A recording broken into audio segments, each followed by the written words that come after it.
Assalamualaikum warahmatullahi wabarakatuh. Selamat pagi anak-anak. Pagi hari ini kita akan membahas materi fisika kelas 10 semester ganjil, yaitu vektor.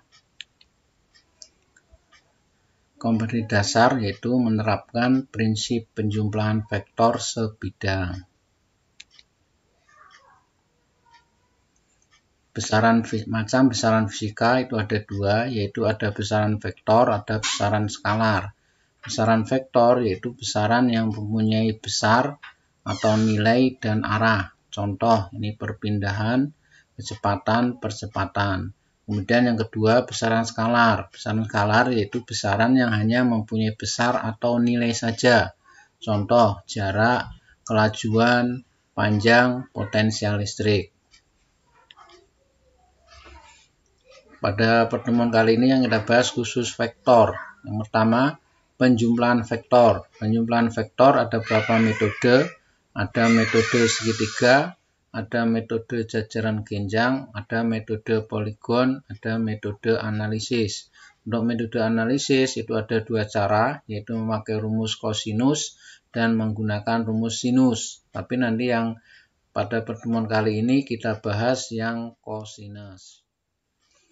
Kemudian metode yang keempat yaitu metode analisis. Jadi kalau yang ketiga metode di atas tadi itu dengan gambar. Tapi kalau ini dengan hitung-hitungan atau perhitungan, yaitu memakai rumus kosinus. Nanti rumusnya ini R sama dengan harga mutlak F1 tambah F2 sama dengan akar F1 kuadrat tambah F2 kuadrat tambah 2 kali F1 F2 cos alfa. Nah, lebih jelasnya kita lihat contohnya. Di sini ada dua buah gaya bentuk sudut 90 derajat, masing-masing gaya besarnya 12 Newton dan 5 Newton. Tentukan besar resultan gayanya. Maka langsung kita penyelesaiannya. Kita masukkan ke rumus yang atas tadi. Akar F1 kuadrat tambah F2 kuadrat tambah 2 kali F1 F2 cosinus alfa. Kita masukkan F1-nya 12, berarti kalau dikuadratkan 144. Kemudian F2-nya 5, dikuadratkan 25, ditambah 2 kali 12 kali 5 cosinus 90. Kemudian 144 tambah 25 kan 169. Kemudian 12 kali 2, 24 kali 5, berarti 120. Kalikan cos 90 itu 0, sehingga nanti ditambah 0 sehingga sama dengan akar 169 sehingga ketemunya 13 Newton. Contoh kedua, ini pemakaian rumus kosinus. Ini ada vektor A besarnya 3 satuan, vektor B besarnya 4 satuan, kemudian resultannya 5 satuan.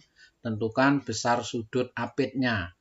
Maka penyelesaiannya nanti dari rumus yang atas tadi, ini tanda akarnya saya hilangkan, sehingga nanti dengan cara dikuadratkan, sehingga di sini R kuadrat sama dengan, karena kebetulan vektornya namanya bukan F, tapi A dan B, ya tinggal kita ganti. Sehingga di sini A kuadrat tambah B kuadrat tambah 2A kali B cosinus alfa.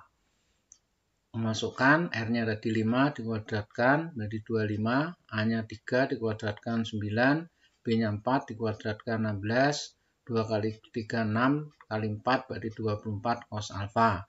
Kemudian ini 25 Anda kurangi dari 9 tambah 16 kan 25, pindah ruas sehingga menjadi min, sehingga 25 kurangi 25 hasilnya 0, kemudian dibagi 24 sehingga cos alfanya sama dengan 0, berarti nanti alfanya 90 derajat. Berikutnya nilai sinus, kosinus, tangen dari sudut istimewa. Nah, di sini kita harus paham dulu pengertian sin, cos, dan tangen. Sinus itu pengertiannya sisi depan bagi miring. Kalau cos nanti samping bagi miring. Kalau tangen depan bagi samping atau disingkat desa. Kalau yang cos tadi disingkat sami. Kalau sin singkat demi. Nah, tapi hati-hati, nanti Anda harus tahu dulu mana yang sudut yang dipakai. Sambil contoh, misalkan sudut yang dipakai ini alfa, maka nanti sisi yang samping berarti yang ini. Kemudian sisi yang depannya sudut berarti yang ini. Kemudian ini sisi yang miring. Jadi yang sisi yang miring itu yaitu sisi yang di depannya sudut 90 derajat. Ini kan sudutnya 90. Berarti yang depannya sudut 90 itu berarti sisi miring. Nah, biar jelas kita lihat contohnya. Misalkan ini ada sudut alfa, ini ada sudut beta, ada angkanya 3, 4, 5. Maka nanti kalau nilai sinus tadi kan depannya, alfanya kan ini, depannya berarti angkanya kan 4, dibagi miring, berarti 4/5. Kalau nanti sudutnya beta, maka depannya kan 3. Kemudian miringnya 5, berarti nanti sinus betanya 3/5. Misalnya nanti pengen cari cos beta berapa? Kalau cos beta berarti kan sampingnya 4, yang miring 5. Berarti 4/5 kalau cos beta. Kemudian ini ada tabel nilai sin cos tangan dari sudut istimewa. Nanti tolong Anda baca, Anda pahami, kemudian dihafalkan. Berikutnya, kita mau menguraikan vektor ke dalam komponen sumbu X dan sumbu Y. Jadi menguraikan dalam sumbu X dan sumbu Y. Contohnya ini. Ini ada gambar vektor F. Ini membentuk sudut 30 derajat terhadap sumbu X dan 60 derajat terhadap sumbu Y. Dan nanti Anda suruh menentukan komponen X dan Y-nya. Kita hitung satu-satu. Untuk komponen X-nya, jadi komponen X-nya nanti kita uraikan. Nih, X-nya berarti nanti ini F-nya kita tarik ke arah sumbu X. Nah, ini namanya Fx. Nah, besarnya Fx berapa? Anda perhatikan Fx ini kan posisinya di sampingnya sudut 30. Karena kalau di samping itu kan cos, maka di sini F cos alfa atau F cos 30. Sehingga 20 kali cos 30 ketemunya 10 akar 3. Kemudian komponen sumbu Y, yang Fy. Fy ini kan sama dengan yang ini, yang garis merah ini, ke atas ini. Nah, ini posisi garis merah itu dibanding sudut 30 kan depannya. Jadi kalau depan kan sin, maka di sini Fy-nya F sin alfa. Jadi 20 kali sinus 30 ketemunya 10 Newton. Berikutnya yang pertanyaan B. Ini yang sudutnya 60 derajat terhadap sumbu Y. Maka nanti menghitungnya yang Fx. Fx berarti yang ini. Nah, yang garis merah ini. Fx-nya, nah ini posisinya kan depannya sudut 60. Berarti kalau depan sin, maka di sini Fx-nya F sin tapi pakai yang beta. Jadi yang beta itu yang 60 ini. Ini sehingga sama dengan 20 sinus 60 derajat. Ketemunya 10 akar 3. Kemudian yang komponen Y untuk yang sudut 60. Berarti nanti yang ini.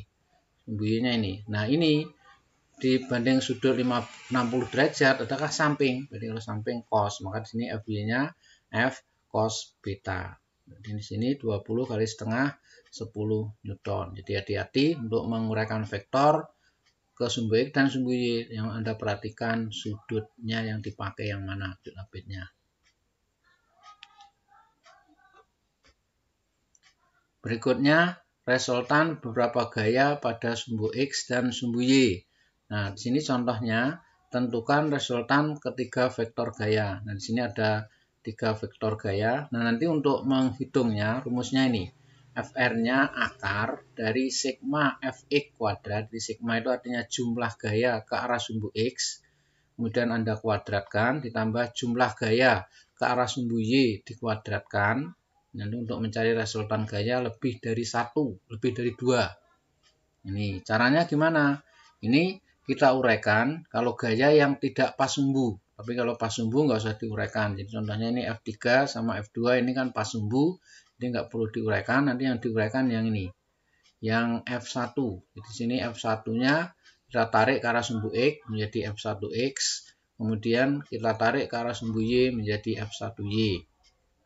Kalau sudah kita hitung itu jumlah gaya ke arah sumbu X. Berarti nanti untuk ke arah sumbu X itu nilainya kalau arahnya kanan nilainya positif, kalau ke kiri nilainya negatif. Sehingga di sini ke kanan F1X dikurangi F2 karena F2 ke arahnya kiri. Tinggal masukkan F1X. Anda lihat F1X ini posisinya kan di sampingnya sudut 30. Sehingga di sini menjadi F1 karena yang kita uraikan cos 30. Dikurangi F2 ketemunya min 4 akar 3 Newton. Kemudian jumlah gaya ke arah sumbu Y. Jumlah gaya ke arah sumbu Y berarti yang atas dulu, yang ini F1Y Kemudian Anda kurangi yang bawah, itu F3, sehingga F1Y kurangi F3. Sehingga di sini F1Y kan ini. F1Y ini kan sama dengan yang warna merah ini. Nah, yang ke atas ini. Nah, warna merah ini, sisi yang merah ini kan depannya sudah 30, maka pakai sin. Maka di sini F1 sin 30. Anda kurangi F3, berarti 4 dari setengah, kurangi 2. Sehingga 2 kurangi 2, 0. Kalau sudah, masukkan sini. Jadi min 4 akar 3 dikuadratkan ditambah 0 kuadrat, sehingga di sini akar dari 48 ditambah 0 dikuadratkan 0, berarti akar 48 tambah 0, berarti akar 48 ketemunya 4 akar 3 Newton. Nah, sudah kita jelaskan di depan, nanti biar lebih paham Anda coba soal latihan nomor 1, nomor 2, dan nomor 3. Mungkin pertemuannya cukup sekian sampai di sini. Semoga Anda tetap semangat belajar dan berdoa. Semoga kesuksesan menyertai Anda. Saya akhiri. Wassalamualaikum warahmatullahi wabarakatuh.